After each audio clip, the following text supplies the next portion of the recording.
Welcome to another Photoshop tutorial. Today we're going to learn how to change hair color. Make sure the layer is selected.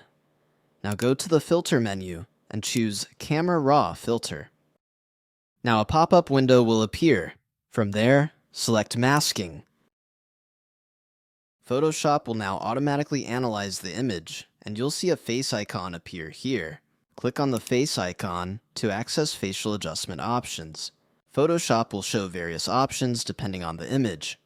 For this tutorial, we'll select hair and click on Create. Uncheck Show Overlay to see the actual changes on the image clearly. Now you'll see color adjustment settings here. Feel free to tweak them as per your preference until you get the look you like.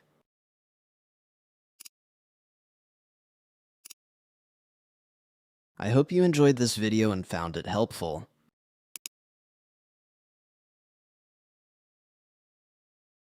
Don't forget to like, comment, and subscribe.